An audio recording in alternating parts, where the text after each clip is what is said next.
ചോദ്യമായി പ്രതീക്ഷിക്കുന്നത് ഇനിയിപ്പോ എന്തൊക്കെ അറിയണോ കൊച്ചിനെന്ന് പറഞ്ഞ കമന്റ് വരും.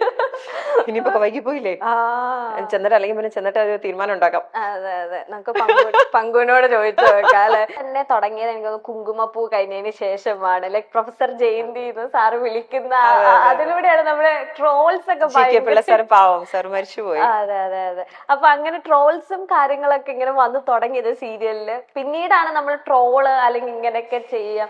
അപ്പൊ ആ ഒരു ടൈമില് നമ്മൾ ട്രോളൊന്നും അധികം അങ്ങനെ എക്സ്പീരിയൻസ് ചെയ്തിട്ടില്ല. ട്രോളിൽ അന്നൊക്കെ മിമിക്രി സ്റ്റേജസിലായിരുന്നു പ്രൊഫസർ ജയന്തി. അതെ അതെ അതെ. ഒരു നമ്മുടെ സാറിന്റെ ഇതുണ്ടല്ലോ, സാറിന് സ്മരിച്ചുകൊണ്ട് തന്നെ പറയുകയാണ്. അപ്പം അതൊക്കെ ആ കാലഘട്ടത്തിൽ എങ്ങനെയായിരുന്നു ചേച്ചി? അങ്ങനെ ലൈക് ഫണ്ണായിട്ട് തന്നെയാണോ? എനിക്ക് എപ്പോഴും ഇപ്പൊ ഈ ട്രോൾ ആണെങ്കിലും അല്ലെങ്കിൽ എനിക്ക് എപ്പോഴും ഫണ്ണായിട്ട്, അത് ഭയങ്കര സീരിയസ് ആയിട്ട് അങ്ങനെ ഒന്നും കാണാറില്ല കേട്ടോ. ഇതൊക്കെ ഒരു അതിൻ്റെതായിട്ടുള്ള രീതിയിൽ അതിന്റെ ഒരു ഡിസ്കസ്, ചില സിനിമകളെ കുറിച്ച് ഡിസ്കസ് ചെയ്യുമ്പോഴാണെങ്കിലും ട്രോളുകളെ കുറിച്ചിട്ടാണെങ്കിലും ഒക്കെ ഒരു ഫണ്ണായിട്ട് മാത്രമേ അത്ര മാത്രമേ എടുക്കാറുള്ളൂ. ഈ കുങ്കുമപ്പൂ പറഞ്ഞ പോലെ തന്നെ ദൃശ്യത്തില് ഒരുപാട് റീക്രിയേഷൻ ഇപ്പോഴും വന്നുകൊണ്ടേയിരിക്കുകയാണ്. ഞാൻ റോഷനോട് ചോദിച്ചു, ഇതിന് മാത്രം ഒരു ക്യാരക്ടറും കൊണ്ട് വേൾഡ് വൈഡ് ഞാൻ മോനെ കാണാറില്ല അതിന് ശേഷം. ആണോ? ഞാൻ റോഷനോട് ചോദിച്ചു. അപ്പൊ റോഷൻ പറയാം എല്ലാരും റീക്രിയേറ്റ് ചെയ്ത് ലൈക്ക് റോഷനെ ഒരു മൂവി അയക്കണ്ടേ, കാരണം ഡെയിലി ഓരോ റീക്രിയേഷനാ. ലൈക്ക് എവിടെ പോയി, ഇനി എങ്ങനെ കണ്ടുപിടിക്കും, എങ്ങനെ എന്തൊക്കെ ടെൻഷൻസ് ആണ്. അതിൽ അവര് തന്നെ കൊറേ കണ്ടുപിടുത്തത്തിന്റെ ഓരോ കഥകൾ തന്നെ പറയും. ചില സ്ഥലത്തിലും എന്നോട് പറയും, ജിത്തു സാറിനെ ഒന്ന് കാണാൻ പറ്റുമോ, ഞാൻ ദൃശ്യം 3 എഴുതിയിട്ടുണ്ട്, സ്ക്രിപ്റ്റ് ചെയ്തിട്ടുണ്ട്, എന്റേതായിട്ടുള്ള വേർഷൻ ഒന്ന് കൊടുക്കാമോ, ഒന്ന് കാണാമോ എന്നൊക്കെ ചോദിക്കുന്നവരുണ്ട്. അത്രമാത്രം ഇൻവോൾവ് ആണ്. മലയാളത്തിൽ മാത്രമല്ല കേട്ടോ, മറ്റു ഭാഷകളും നമ്മൾ അഭിനയിക്കാൻ ചെല്ലുമ്പോഴാണ് അവര് നമ്മളോട് പറയുമ്പോൾ, ദൃശ്യത്തിനെ കുറിച്ച് പറയുമ്പോൾ ആദ്യം പറയുന്ന സിനിമകളിൽ ഒന്ന് ദൃശ്യമാണ്. എന്റെ മാത്രമല്ല, മലയാള സിനിമ എന്ന് പറയുമ്പോൾ ആ ദൃശ്യം കണ്ടു എന്നുള്ള അതിന്റെ ഐജീനെ നമുക്ക് ആർക്കും മറക്കാൻ പറ്റത്തില്ല. ദൃശ്യം 1 വരുമ്പോഴത്തേനും ചേച്ചി പറഞ്ഞത് ഞാൻ ഓർക്കുന്നുണ്ട്. ലാലേട്ടനെ അടിക്കുന്ന സീനൊക്കെ ദൃശ്യം 2 അടിക്കുന്ന സീൻസ് അല്ലെങ്കിൽ മുഖത്തൊക്കെ ഒന്ന് ഒച്ച ചേർക്കുക. കാരണം എന്റെ മുന്നിൽ ലാലേട്ടനാണ്. ഒച്ച എല്ലാത്തിലും പേടിച്ചാണ് വന്നത്. ഇപ്പൊ ദൃശ്യം 3 എത്തി നിൽക്കുമ്പോ ഐജി എങ്ങനെയാണ്? എന്തെങ്കിലും ഐജി എങ്ങനെയാണെന്ന് നിങ്ങൾ ഏപ്രിൽ 2 കാണാൻ പറ്റുമോ? ഒന്നും കിട്ടിയില്ല. ഏപ്രിൽ 2 അറിയാൻ പറ്റും എങ്ങനെയാണ് ഇപ്പോഴത്തെ ഒരു ഐജി എന്നുള്ളത്. ദൃശ്യം 3 ഞങ്ങളെ ഞെട്ടിക്കോ, ഭയങ്കര ട്വിസ്റ്റ് ആയിരിക്കും. അത് മാത്രം പറഞ്ഞു. എനിക്കറിയില്ല. പിന്നെ അറിയില്ല, കഥ അറിയില്ല. കഥ അറിയാണ്ട് എനിക്കറിയില്ല. കണ്ടുപിടിക്കോ? എനിക്കറിയില്ല. ഞാൻ നിങ്ങളെ പോലെ തന്നെ ദൃശ്യം സാറ് പറഞ്ഞോളാൻ മൈൽസ്റ്റോൺ മേക്കേഴ്സിനോട് പറഞ്ഞു. എന്നിട്ട് വേണം എന്നെ വരുൺ പ്രഭാകരനെ പോലെ എവിടെയെങ്കിലും കുഴിച്ചിടിക്കാനല്ലേ? സംതിങ് ഇല്ല, ഞങ്ങളെ ഞെട്ടിക്കും. അത് മാത്രം പറഞ്ഞാൽ ആര്? അല്ല, ദൃശ്യം 3 നിങ്ങളെയൊക്കെ അത് എക്സ്പെക്ടേഷനേക്കാളും മുകളിലാണോ അല്ലോ? ഭയങ്കര അത് മാത്രം ചെറിയൊരു ഹിന്റ്. നമ്പർ തരാം അത് കഴിയുമ്പോ. വേണ്ട, ജിത്തു സാറിന്റെ സാറിനോട് ഞാൻ ഇത് ചോദിച്ചതാ. ഏപ്രിൽ അറിഞ്ഞാൽ ഏപ്രിൽ 2 വരെ കാത്തിരിക്കാൻ. ഇപ്പൊ ആശകൾ 1000 കഴിയുമ്പോഴത്തേക്കും, ആശകൾ 1000 സന്തോഷം കഴിയുമ്പോഴത്തേക്കും പതുക്കെ നമുക്ക് ഏപ്രിൽ 2 എത്തും. ഓക്കെ. ആശകളായിരത്തിൽ ഞങ്ങൾ ഇങ്ങനെ സ്നേഹിച്ചു പോകും, നല്ല ആശിച്ചേച്ചി എന്ന് പറയുമ്പോഴത്തേനും ദൃശ്യം 3 ഇറങ്ങുന്നു. അപ്പൊ വെറുക്കോ ഞങ്ങള്? എന്നെയോ? എന്നെ വെറുക്കാൻ പറ്റുമോ? ഇല്ല. എങ്ങനെ ചോദിച്ചാ എങ്ങനെ? ചേച്ചി ഇപ്പം ഞാനൊരു എനിക്കിത് ചോദിക്കാൻ പറ്റുമെന്ന് അറിയില്ല, പക്ഷെ ചേച്ചി എല്ലാം ക്ലിയർ കട്ടായിട്ട് പറയുന്ന ഒരു വ്യക്തിയാണ്. എന്തൊരു ചോദ്യം? അല്ല, അങ്ങനെയല്ല. ലൈക്ക് ഇപ്പൊ കലോത്സവത്തിൽ തന്നെ ഒരുപാട് പ്രശ്നങ്ങൾ, അല്ലെങ്കിൽ അവിടെ തന്നെ നമ്മളൊക്കെ ഈ ന്യൂസൊക്കെ ഇങ്ങനെ അറിയുമ്പോഴാണ് ഞാനൊന്നും കലോത്സവത്തിൽ പങ്കെടുത്തിട്ടില്ല. അപ്പൊ ഞാൻ വിചാരിക്കും അവിടെയും പൊളിറ്റിക്സ് ഉണ്ടോ, അല്ലെങ്കിൽ അവിടെ ഇങ്ങനത്തെ ഇതുണ്ടോ. ഇപ്പൊ ലാസ്റ്റ് ഒരു ചെറിയൊരു ന്യൂസ് ചേച്ചിക്കെതിരെ, അല്ലെങ്കിൽ ഇപ്പൊ ചേച്ചി പറഞ്ഞു ഒരു ഡാൻസ് പഠിക്കണമെങ്കിൽ അതിനേറെ ഒരു എഫേർട്ട് വേണം, അല്ലെങ്കിൽ നമ്മൾ കാണുന്ന സ്റ്റേജിൽ കാണുന്ന.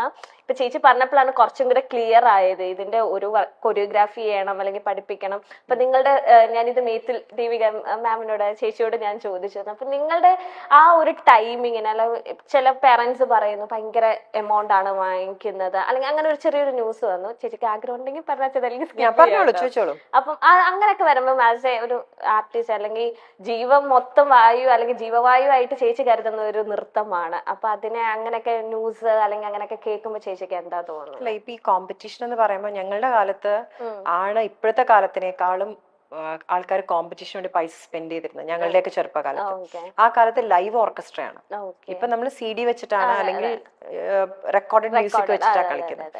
ആ കാലത്ത് അങ്ങനെയല്ല മോളെ. ആ കാലത്ത് പക്കമേളം ഇരുന്നിട്ടാണ്, 5-6 പക്കമേളം ഇരുന്ന് ഓരോ ഐറ്റംസ്. അപ്പോൾ ഓരോ അതിൻ്റെ ഉള്ള എക്സ്പെൻസസ് ആക്ച്വലി ഡബിൾ. ആ കാലത്ത് വളരെ ഇപ്പോൾ ഉള്ളതിനേക്കാളും കൂടുതലായിരുന്നു ആ കാലത്ത്. അപ്പൊ ഇതൊരു കോമ്പറ്റീഷൻ എന്ന് പറയുമ്പോൾ ഇത്ര അധികം സ്പെൻഡ് ചെയ്യേണ്ട ആവശ്യമുണ്ടോ, അല്ലെങ്കിൽ സ്പെൻഡ് ചെയ്യുന്നുണ്ടോ? ഇതൊരു ഇൻഡിവിജ്വൽ പെർസ്പെക്റ്റീവ് ആണ് കേട്ടോ. അത് ഓരോരുത്തരുടെ ഇൻഡിവിജ്വൽ ആണ്. അപ്പൊ നൃത്തം പഠിക്കുന്നവർ മത്സരിച്ചോളണമെന്ന് ഒരു നിർബന്ധവും ഇല്ല. ഇപ്പൊ ഇവിടെ ഈ കളരിയില് മോളിപ്പോ ഇവിടെ ഇരിക്കുന്ന ഈ സ്ഥലത്ത് ഒരുപാട് കുട്ടികളെ പഠിപ്പിക്കുന്നുണ്ട്. ഇവിടെ ആക്ച്വലി പറഞ്ഞ പനങ്ങാട് എന്ന് പറയുന്ന സ്ഥലത്താണ് ഞാൻ താമസിക്കുന്നത്. എറണാകുളത്ത് താമസിക്കുന്നത്. പെരുമ്പാവൂരും ഉണ്ട് ക്ലാസ്. അപ്പൊ ഇവിടെയാണ് അമ്മയുള്ളത്, എന്റെ ഗുരു അമ്മ കലാമണ്ഡലം സുമതി അമ്മ. അപ്പൊ അമ്മ കൂടുതൽ ഇവിടെയാണ്. പെരുമ്പാവൂരും കുറച്ച് പോവും, ഇവിടെയാണ് കൂടുതലുള്ളത്. അപ്പൊ അമ്മ ഇവിടെ ഉള്ളപ്പം ഇവിടുത്തെ നാട്ടിലെ ഒരുപാട് സാധാരണക്കാർ താമസിക്കുന്ന സ്ഥലമായത്.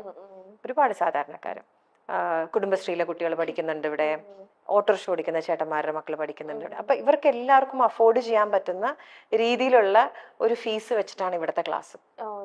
ഇവിടുത്തെ ക്ലാസ് അങ്ങനെയാണ്. അപ്പോൾ ഒരു മാസത്തിന് വളരെ കുറച്ച് ഫീസ് മാത്രം മേടിച്ചിട്ട് നടത്തുന്ന ഒരു സ്ഥാപനമാണ്. അപ്പൊ അത് ഞാൻ ഉദ്ദേശിക്കുന്നത് സാധാരണക്കാർക്ക് അത് പഠിക്കണം, നൃത്തം പഠിക്കാൻ. ഒരുപാട് പേര് ജോലി ചെയ്യുന്നവർ പഠിക്കുന്നുണ്ട്, വീട്ടുജോലി ചെയ്യുന്ന ചേച്ചിമാര് പഠിക്കുന്നുണ്ട് ഇവിടെ. അവർക്ക് ഇപ്പൊ ഒരു മാസം ഇത്ര രൂപ കൊടുത്ത് പഠിച്ചാൽ, അല്ലെങ്കിൽ ഒരു പ്രോഗ്രാം ചെയ്യണമെങ്കിൽ ലക്ഷങ്ങൾ കൊടുക്കുക, അങ്ങനെയും ഇല്ല ഇവിടെ. ഇവിടെ ദക്ഷിണ കൊടുക്കണം എന്നല്ല, ദക്ഷിണ കൊടുക്കാൻ പാടില്ല എന്ന് പറയുന്ന സ്ഥലമാണ് ഇവിടെ. എന്റെ ഗുരു അങ്ങനെയാണ്, അമ്മ. ഞാനും അങ്ങനെ തന്നെയാണ്. ദക്ഷിണ വെച്ചിട്ട് ഇത്ര രൂപ ദക്ഷിണ വെക്കണം, അങ്ങനെയില്ല. ഇവിടെ ദക്ഷിണ വെക്കാൻ പാടില്ല എന്നാണ്. അങ്ങനെ നിങ്ങൾക്ക് നിർബന്ധമാണെങ്കിൽ 1 രൂപ വെക്കണം എന്നുള്ളതാണ്. അതിൽ കൂടുതൽ ദക്ഷിണ പോലും ഇവിടെ അക്സെപ്റ്റ് ചെയ്യാറില്ല. സോ അതൊരു ഒരുപാട് പൈസ അതിനു വേണ്ടി സ്പെൻഡ് ചെയ്ത് ചെലവാക്കി പോകണമെന്നുള്ള ഓരോ വ്യക്തിപരമായിട്ടുള്ള തീരുമാനമാണ്. അപ്പൊ ഇവിടുന്ന് അച്ഛനമ്മമാർ തീരുമാനിക്കണം അതിന്റെ ആവശ്യമുണ്ടോ, അല്ലെങ്കിൽ കുട്ടികൾക്ക് അതിനുള്ള പ്രായമായെങ്കിൽ അവരും തീരുമാനിക്കണം. അത്രേ ഉള്ളൂ. സോ ഓൾ ഇൻഡിവിജ്വൽസിനാണ്. പക്ഷെ ചിലർക്ക് അത് ഇത്ര പണം വെച്ച് പ്രോഗ്രാമിന് പോയി കോമ്പറ്റീഷന് പോകണമെങ്കിൽ ഇത്ര ചെലവുകൾ ചിലപ്പോൾ ഉണ്ടായേക്കാം. ഈ ഐറ്റംസ് മുഴുവൻ റെക്കോർഡ് ചെയ്യണം, പുതിയ ഡ്രസ്സ് തയ്പ്പിക്കണം, പുതിയ ആടയാഭരണങ്ങൾ വേണം. അപ്പൊ അത്രയും പൈസ സ്പെൻഡ് ചെയ്യാൻ പറ്റുന്നവർ അതിന് വേണമെന്നുള്ളവർ അതിന് പോയാൽ മതി. അത് ശരിയാണോ എന്ന് ചോദിച്ചാൽ അത് വ്യക്തിപരമായിട്ടുള്ള ഒരു ഡിസിഷനാണ്. As a dancer, as a teacher, ഞാൻ അതിനോട് വലിയ യോജിക്കുന്ന ഒരാളല്ല. അതിന്റെ ആവശ്യമില്ല എന്ന് കോമ്പറ്റീഷന് പോകണമെങ്കിൽ of course it's good for them Hoover participating എന്നുള്ളത്. അല്ലെങ്കിൽ അത് നൃത്തം പഠിക്കുക, പെർഫോം ചെയ്യുക എന്നുള്ളതാണ് ഞാൻ ഒരു ടീച്ചർ പറയുക. അപ്പൊ വൈൻഡപ്പ് ചെയ്യുന്നതിന് മുന്നേ ഒരു ചെറിയൊരു സെഗ്മെന്റിലേക്ക് പോവുകയാണ്. അങ്ങനെയുണ്ട് ഒരു പരിപാടി. കടക്കട്ടെ. Thank you. എന്താണ് പരിപാടി? യെസ് ഓർ നോ സെഗ്മെന്റ് ആണ്. അപ്പൊ ഞാൻ കുറച്ച് ക്വസ്റ്റ്യൻസ് ചോദിക്കും. യെസ് ആണെങ്കിൽ യെസ്, നോ ആണെങ്കിൽ നോ. ഓക്കെ. കുങ്കുമപ്പൂവിന്റെ 2ാം ഭാഗം വന്നാൽ പ്രൊഫസർ ജയന്തിയാകാൻ വീണ്ടും ആഗ്രഹമുണ്ട്. വന്നാൽ വരില്ല, കാരണം ജയന്തി ടീച്ചർ മരിച്ചുപോയല്ലോ. വന്നാൽ അഭിനയിക്കും. ഓക്കെ. ക്യാമറ ഫിയറിനേക്കാൾ സ്റ്റേജ് ഫിയർ ആണ് ഇന്നും കൂടുതൽ. വെരി മച്ച് ശരിയാ. അത് ഞാനും ഇവന്റ് ഹോസ്റ്റ് ഒക്കെ ചെയ്യുന്നുണ്ട്. പക്ഷെ ഇപ്പോഴും സ്റ്റേജ് കേറിയ പിന്നെ കുഴപ്പമില്ല. സ്റ്റേജ് നമ്മൾ ഇമ്മീഡിയറ്റ് റിയാക്ഷൻ, അത്രയും ആൾക്കാർ ക്രൗഡിനെ നമ്മൾ കൺവിൻസ് ചെയ്യണം. പിന്നെ ഡാൻസ് എന്ന് പറയുന്നത് നമ്മൾ മാത്രം ചെയ്യുന്ന ഒരു കാര്യമാണ് സ്റ്റേജിൽ. അപ്പം കാലൊന്ന് മടങ്ങിയാൽ, കാലിലൊരു ചെറിയൊരു എന്തെങ്കിലും ഒരു ബുദ്ധിമുട്ടുണ്ടായാൽ കഴിഞ്ഞു. അപ്പൊ അതെല്ലാം എപ്പോഴും ഒരു ഫിയർ ആണ്. Nothing should happen. മര്യാദയ്ക്ക് കളിച്ചിറങ്ങണേ എന്നുള്ളൊരു ഫിയർ ചെയ്തിറങ്ങുന്ന ടൈം വരെ ആ ഒരു 2 മണിക്കൂർ ഭയങ്കര ഒരു ഉള്ളിന്റെ ഉള്ളിൽ എവിടെയോ ഒരു ടെൻഷൻ ഉണ്ട്. തുടങ്ങിയാ പിന്നെ നമ്മൾ അറിയില്ല, പക്ഷെ അത് എപ്പോഴും നമ്മുടെ ഒരു മനസ്സിന്റെ ഉള്ളിലുണ്ടാവും. ഓക്കെ. സോഷ്യൽ മീഡിയയിൽ വരുന്ന റൂമേഴ്സ് കേട്ട് ചിരി വരാറുണ്ട്. ചിരി വരാറെന്ന് വെച്ചാൽ ന്യൂട്രൽ ആണ്. അങ്ങനെ ചിരിക്കേണ്ട കാര്യമാണെങ്കിൽ ചിരിക്കും, അല്ലെങ്കിൽ എന്തൊക്കെയാ പറയുന്നതെന്ന് ആലോചിക്കും മാത്രമേ ഉള്ളൂ. പിന്നെ ഞാൻ ഭയങ്കര ഒരു സോഷ്യൽ മീഡിയ പേഴ്സൺ അല്ല. ഇപ്പൊ ഖെദ്ദ തന്നെ OTT വന്ന് കുറച്ചു ദിവസം കഴിഞ്ഞിട്ടാണ് ഞാൻ വന്നു എന്ന് അറിഞ്ഞത്. എനിക്ക് അറിയണ്ടായിരുന്നില്ല ഖെദ്ദ ഇറങ്ങുന്നു എന്നുള്ളത്. പിന്നെ എന്നെ മനോരമയെന്ന് വിളിക്കുമ്പോഴാണ്, മനോരമയിൽ ഇങ്ങനെ OTT മനോരമ മാക്സിൽ നമ്പർ 1 ആണെന്ന് പറയുമ്പോഴാണ് ഞാൻ ഖെദ്ദ വന്നു എന്ന് അറിഞ്ഞത്. അപ്പൊ ഇതിനെ കുറിച്ചുള്ള ഡിസ്കഷനോ ബാക്കിയുള്ളതോ എന്നും ഞാൻ അറിഞ്ഞിട്ടില്ല. ഞാൻ അങ്ങനെ ഞാൻ ഒരു സോഷ്യൽ മീഡിയയിലുപരി ഞാനൊരു വാട്സപ്പ് പേഴ്സണും കൂടെ അല്ല. ഞാൻ വളരെ കുറച്ച് മാത്രം. എനിക്കൊരാൾ വാട്സപ്പ് അയച്ചാൽ ചിലപ്പോൾ ഞാൻ 2 ദിവസം കഴിഞ്ഞിട്ട് റിപ്ലൈ അതുപോലും ഉള്ളൊരു അത്രയും ഒരു മൊബൈൽ അങ്ങനെ എപ്പോഴും ഉള്ള ഒരാള് അങ്ങനത്തെ ഒരാളല്ല. അതുകൊണ്ട് ഇനി അങ്ങനെ വലിയധികം സോഷ്യൽ മീഡിയയിലെ കാര്യങ്ങളൊന്നും അധികം ബാധിക്കാറില്ല. പിന്നെ വല്ലാണ്ടൊക്കെ പറയുമ്പോൾ ഇത് എന്തെന്ന് ആലോചിക്കാറുണ്ടാവും, അത്രേ ഉള്ളൂ. അത് ഞാൻ പറഞ്ഞു കേട്ടിട്ടുണ്ട്. ലൈക്ക് ചേച്ചിയും ഹസ്ബൻഡും ശരത്തേട്ടനും കൂടെ നിന്നപ്പോ ചേച്ചി ഇങ്ങനെ എഴുതിയിടുമ്പോ അത് ഞാനല്ല മിക്കവാറും പങ്കും ഇങ്ങനെ എപ്പോഴും അങ്ങനെ മൈൻഡാവും. അല്ലെങ്കിൽ അത് പങ്കു തന്നെ ഫോട്ടോ ഇടുന്നു, പങ്കു തന്നെ എന്റെ അക്കൗണ്ടിൽ കയറി ഇത് കേൾക്കുമ്പോ പങ്കിന് ഞാൻ ഒന്നും സഹായിക്കത്തില്ല. മറ്റേ ഇപ്പൊ ചില അമ്മമാർക്ക് ബർത്ത്ഡേ സ്റ്റേറ്റസ് ഇടാൻ അറിയില്ലാത്തപ്പോഴത്തേനും ഹാപ്പി ബർത്ത്ഡേ മോളേന്ന് എനിക്ക് എഴുതി തരുമോ. ഏകദേശം അങ്ങനെയൊക്കെ ഒരു അമ്മയാണോ എന്ന് ചോദിച്ചാൽ ചിലപ്പോ അങ്ങനെ ആവാൻ സാധ്യതയുണ്ട്. അതുകൊണ്ട് വല്ലാണ്ട് സോഷ്യൽ മീഡിയയിലെ കാര്യങ്ങളൊന്നും കുറിച്ച് ആധികാരികമായി സംസാരിക്കാൻ പറ്റില്ല. കാര്യം അങ്ങനെ ഒരു സോഷ്യൽ മീഡിയ പേഴ്സൺ അല്ല. അതുകൊണ്ട് വലിയ നെഗറ്റിവിറ്റി അങ്ങനെ ഒന്ന് ചേച്ചിന് അങ്ങനെ അല്ല, എനിക്ക് അങ്ങനെ അല്ലാത്തോണ്ട് ചിലപ്പോ ഞാൻ അറിയാറ് പോലും ഇല്ല. ഓക്കെ.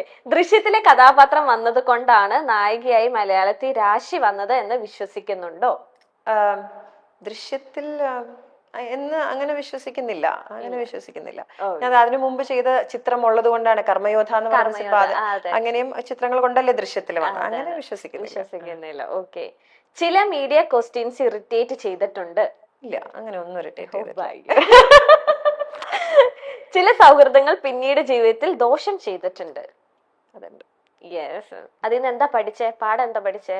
അങ്ങനെ പാഠം എന്ന് വെച്ചാൽ നമുക്ക് കുറച്ചുകൂടി ആൾക്കാരെ മനസ്സിലാക്കാൻ പറ്റുന്നു എന്നുള്ളതാണ്. പക്ഷെ ഒരു റിലേഷൻഷിപ്പും ഒരു ഫ്രണ്ട്ഷിപ്പും അങ്ങനെ ബ്രേക്ക് ചെയ്യാറില്ല, മനസ്സിലാക്കുന്നു എന്നുള്ളത് മാത്രം. അതുകൊണ്ട് ഇപ്പൊ അവരൊരാള് തെറ്റ് ചെയ്തുകൊണ്ട് നമ്മൾ അവരെ എൻഡ് ചെയ്തു, നമ്മൾ ഇനി അവരായിട്ടുള്ള ഒരു ഫ്രണ്ട്ഷിപ്പ് ഇല്ല, അങ്ങനെയൊന്നും ആലോചിക്കാറില്ല. പക്ഷെ ഇന്നല്ലെങ്കിൽ നാളെ ചിലപ്പോൾ അവരായിരിക്കും നമ്മളെ സപ്പോർട്ട് ചെയ്യാൻ വരും. ചിലപ്പോൾ ആ ഒരു സിറ്റുവേഷൻ കൊണ്ടായിരിക്കാം അവരങ്ങനെ ചെയ്തിട്ടുണ്ടാവാന്ന് ഉള്ളിൽ നമ്മൾ അങ്ങനെ ആശ്വസിക്കാൻ ശ്രമിക്കാറുണ്ട്. അവരൊരു അവസ്ഥ ചിലപ്പോൾ അങ്ങനെയായിരിക്കാം.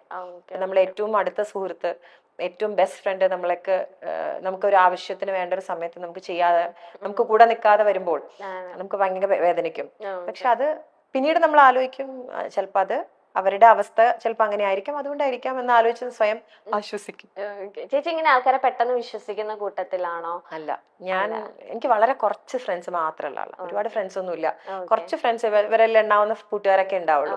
പക്ഷെ അത് ഭയങ്കര സമയമെടുത്ത് ആലോചിച്ച്, അല്ലെങ്കിൽ എന്റെ കൂട്ടുകാരാക്കാൻ പറ്റുമോ എന്നൊക്കെ നോക്കിയിട്ട് അങ്ങനെ പതുക്കെ ഫ്രണ്ട്ഷിപ്പ് ആക്കാൻ വേണ്ടിയിട്ട് ഒരു സൗഹൃദത്തിലേക്ക് പോവാറില്ല.